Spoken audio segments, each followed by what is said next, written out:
Are you ready for a cosmic roller coaster that redefines the meaning of overpowered? Forget everything you know about heroes. Forget chosen ones, forget destiny, and for the love of all that is holy, forget a fair fight. Now buckle up. Slight pause. Sound of a cosmic whoosh. Kaelen yawned, a galaxy-spanning gesture of pure, unadulterated boredom that echoed off the gray, soul-crushing walls of his cell. For the last 999 years, 11 months and 27 days, he had called this 6-by-9-foot box in the heart of Xylos, the galaxy's most inescapable prison, his home. It had been his latest self-imposed challenge: get convicted of a crime he didn't commit and see if he could endure the full 1,000-year sentence without going mad from the sheer monotony. He'd succeeded. The problem with ultimate success, he mused, was that it was ultimately boring. The warden, a particularly grim Cathar with a face like a collapsed star, had once boasted that not even a god could escape Xylos. Kaelen had considered correcting him. He wasn't a god. He was something far more ridiculous, but that would have required a conversation which sounded tedious. Now, however, it was time to leave, not with a bang. Not with a reality-shattering explosion, but with a quiet pop. One moment he was sitting on his cot, the next he was standing in the central control room, much to the bewilderment of the guards who were now pointing very large, very ineffective weapons at him. He plucked a half-eaten donut from the warden's desk, took a thoughtful bite, and vanished again, reappearing outside the prison's main gate, leaving behind 1,000 years of accumulated dust and a room full of very confused, very frightened men. His first act as a free entity, he teleported to the grimiest, most chaotic market on the hive world of Cygnus X1. His senses immediately assaulted by the glorious cacophony of 1,000 alien species haggling, shouting and sizzling things on sticks that probably shouldn't be sizzled. He'd missed this.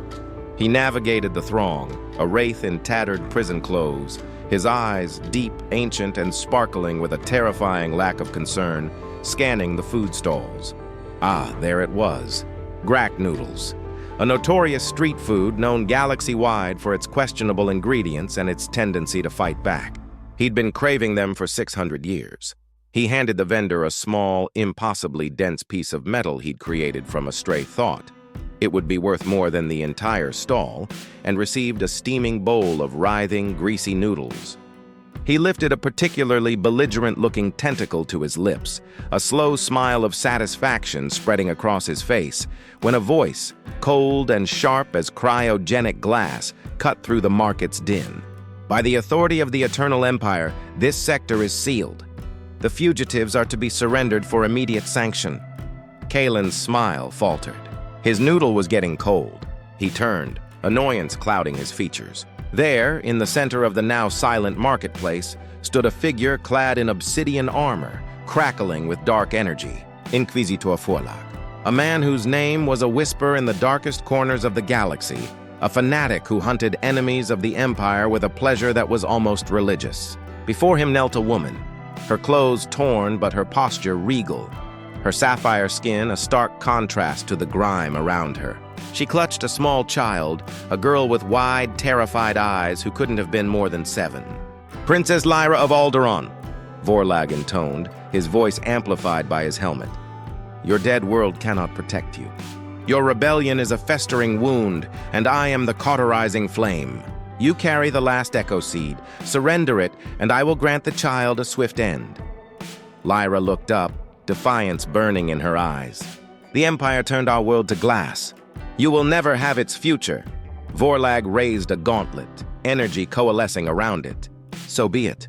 A regrettable but necessary spectacle. Kaelen sighed. He truly didn't care about empires or princesses or echo seeds. But this pontificating zealot was ruining his first decent meal in a millennium. He took a loud slurp of his noodle, the sound unnaturally loud in the silence. Vorlag's helmet snapped in his direction. "Who dares?" Kaelen held up the greasy, dripping noodle. "You know," he said, his voice casual, "for a guy named the Cauterizing Flame, you sure do produce a lot of hot air." He pointed the noodle at the Inquisitor. "New challenge. Defeat the galaxy's most feared enforcer using only this grack noodle. Go!"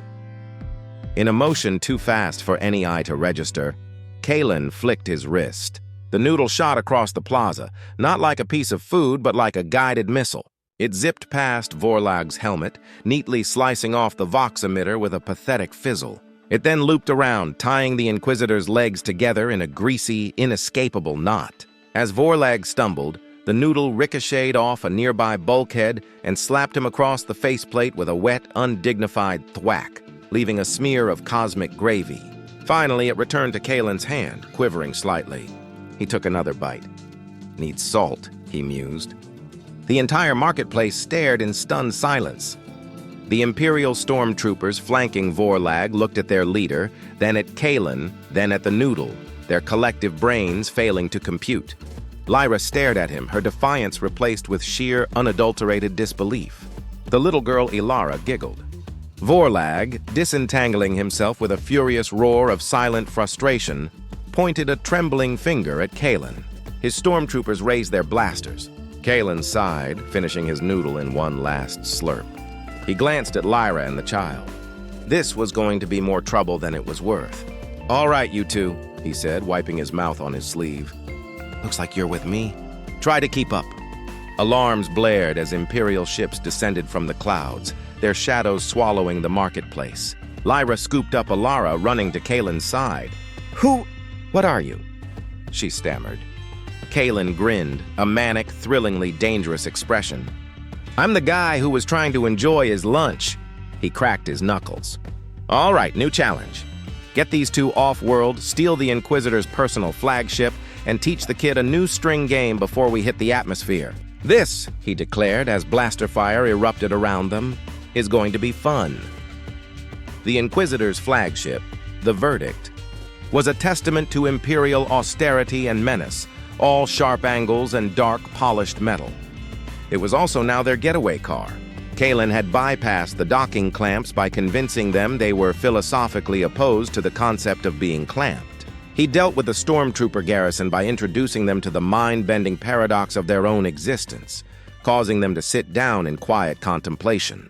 Now he sat in the pilot's chair, a look of intense concentration on his face, weaving a complex pattern with a loop of glowing energy cable between his fingers. "See?" he said to Ilara, who was perched on his lap, utterly mesmerized. "You take the celestial opposition here, loop it under the twin nebulae, and cat's cradle." Ilara clapped her hands in delight. "My turn." Lyra, strapped into the co-pilot seat, watched in a state of suspended shock as Kaelen guided the massive ship through a maelstrom of TIE fighter fire using only his bare feet on the control panel, his hands entirely dedicated to the string game. "Shouldn't you be, I don't know, piloting?" she asked, her voice strained as the ship barrel rolled to avoid a missile. "Relax, Blue," Kaelen said, not taking his eyes off the string. "Piloting is just falling and missing the ground. We're doing that splendidly. Now, Ilara, this next one is called Jacob's Ladder. It's a classic." He guided the little girl's hands through the glowing strands, the ship lurching and diving in perfect sync with their movements, the enemy TIE fighters crashing into each other in their attempts to follow. As they broke through the planet's atmosphere, the Imperial blockade fleet loomed before them. "Uh-oh," Kaelen said with mock concern. "Big angry ships. Your turn, Ilara." He placed her tiny hands on the main weapons control. "Just press the pretty flashing buttons." Ilara giggled and began mashing the console, sending out a chaotic, unpredictable volley of ion pulses and laser fire. It was the tactical equivalent of a toddler throwing spaghetti, but somehow, impossibly, every shot found a critical system. A shield generator here, a communications array there. The blockade dissolved into confusion.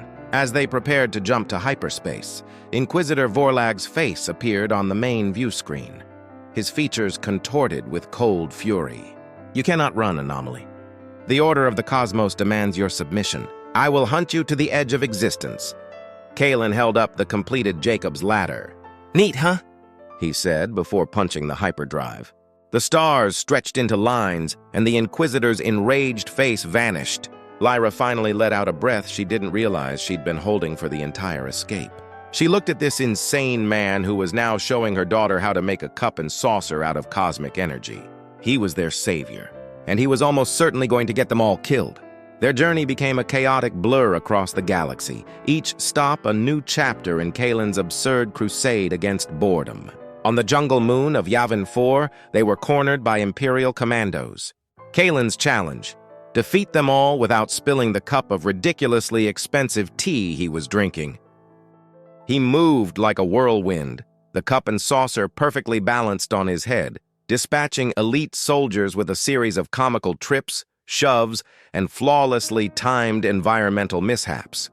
To erase their tracks from the Imperial network, they needed to infiltrate the data hub on Coruscant, the most secure facility in the Empire.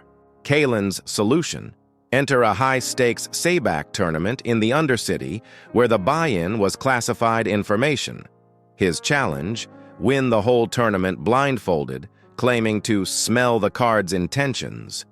He bankrupted crime lords, Imperial spies, and rogue droids, all while providing a running commentary on how one card felt a little lonely and another had an arrogant streak. Through it all, a strange sort of family began to form. Ilara adored Kaelen, her childhood trauma slowly being papered over by his endless, impossible antics. She saw him not as a demigod, but as the universe's best playmate. Lyra found her initial terror softening into a grudging, exasperated fondness. She saw the immense, soul-crushing loneliness behind his manic grin, the ancient sadness in his eyes when he thought no one was looking. One night, while camping on a desolate asteroid, the star-dusted infinity of the void spread out before them, Lyra finally asked the question that had been burning in her mind. "Why?" she said softly, while Ilara slept by the low-burning energy fire. "Why all of this? The games, the challenges. You could shatter their empire with a thought. Why play?" Kaelen's smile faded. He stared into the darkness, and for a moment, Lyra saw the weight of eons settle on his shoulders. "Because the last time I stopped playing," he said, his voice quiet and stripped of all its bravado, "I shattered a galaxy." He told her of a time, millennia ago, when he was new to his power. He hadn't sought it. He'd been born into it, a cosmic anomaly. He had loved, he had built, he had protected, and in a moment of unrestrained passion, trying to save his world from a dying star, his power had lashed out uncontrollably. He hadn't just failed to save it. His efforts had caused the star to go supernova, annihilating his entire solar system. His family, his friends, his whole civilization, gone, turned to dust by his own hand. "I didn't just lose everyone," he whispered, his fist clenching so hard the asteroid beneath them groaned in protest. "I was the reason they were lost. All that power. And the only thing I ever truly created was a graveyard of a million worlds." He looked at her, his eyes hollow. After that, feeling anything was a risk. So I stopped. I chose boredom. I chose pointless challenges because the stakes were meaningless. Losing a game is better than losing everything. It's safer to be a jester than a god. Lyra reached out, her hand covering his. She felt the tremor running through him, the raw, ancient pain of a being who had erased his own heart to save the universe from himself.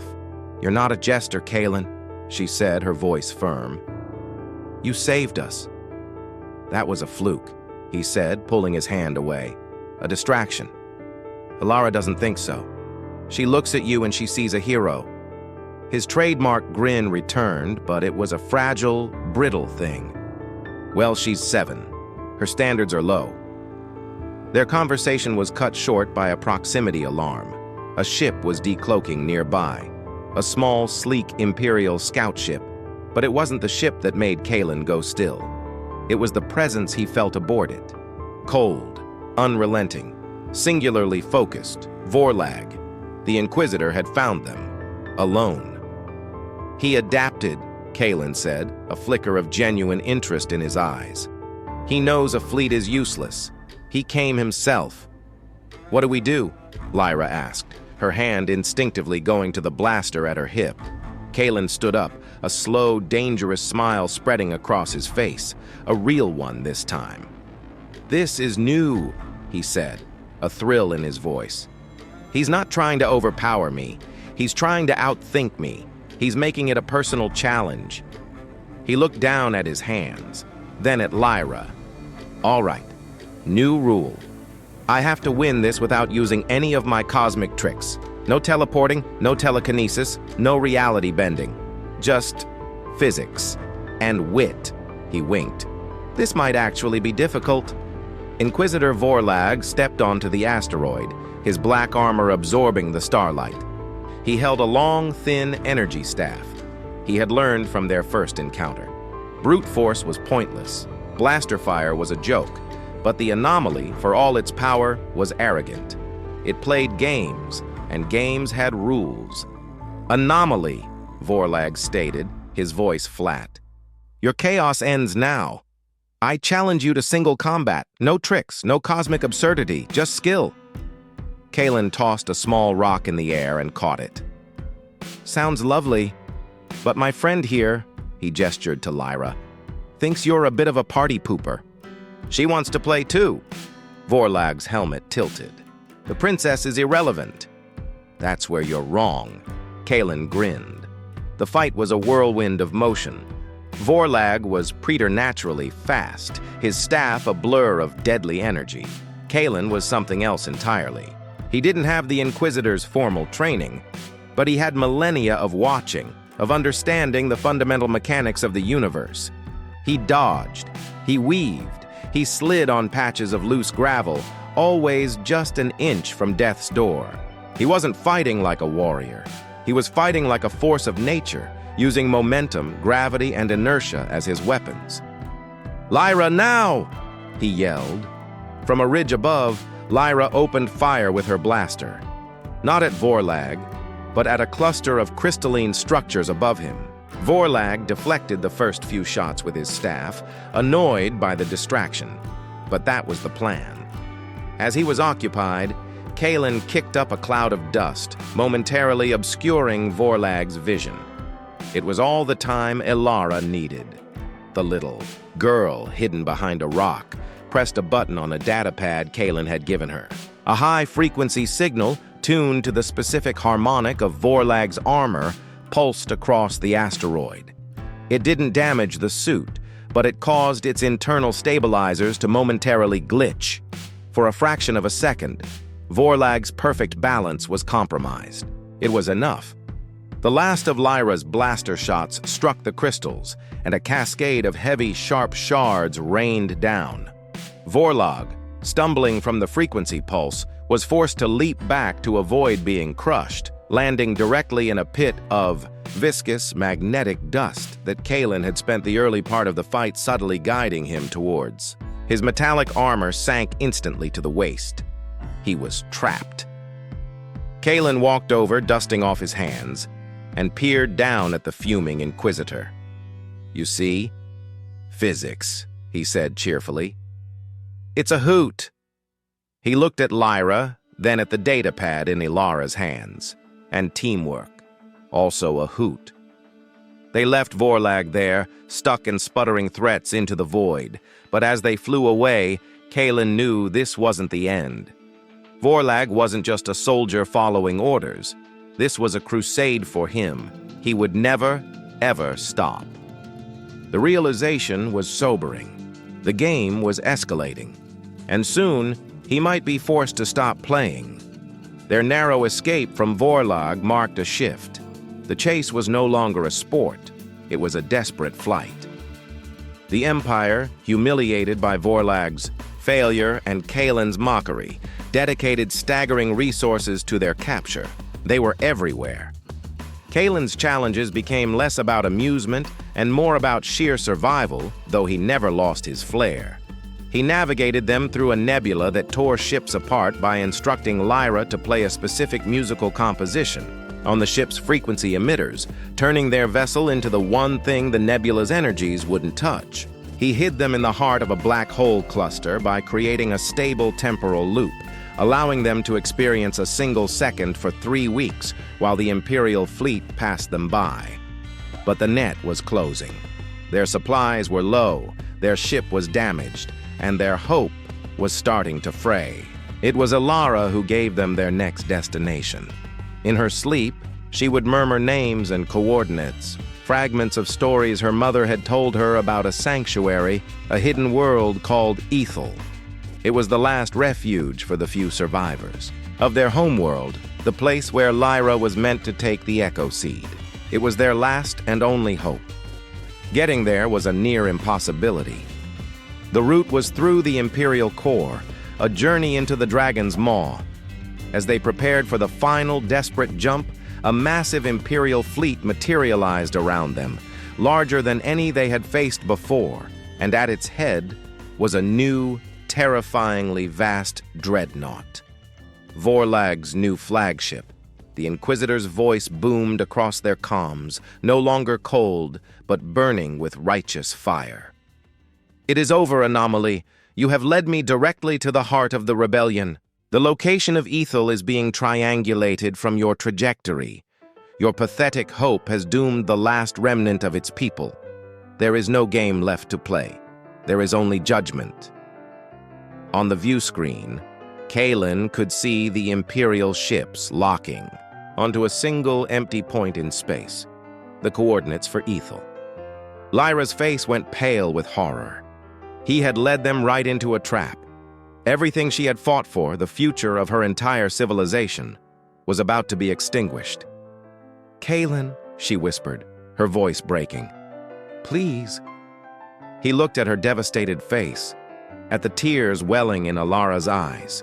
He looked at the fleet, at Vorlag's triumphant dreadnought. The jester, the madman, the bored celestial being faded away. The ancient, terrifying power she had glimpsed once before began to stir. The air in the cockpit grew cold. The light seemed to bend around him. This time, there was no smile, no witty remark. Lyra looked at him, and for the first time, she felt a sliver of true fear.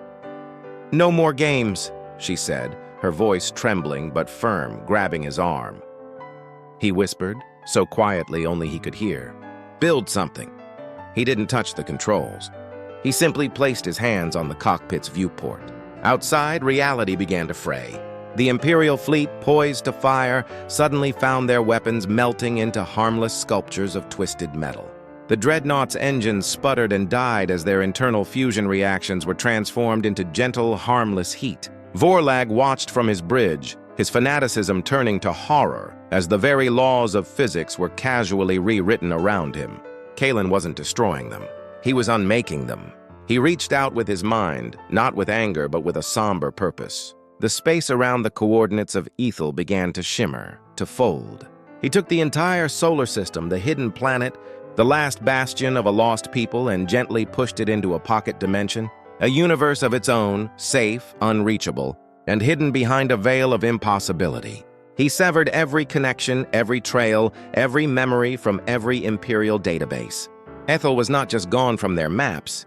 It had never existed. The battle was over in a silence more profound than any explosion.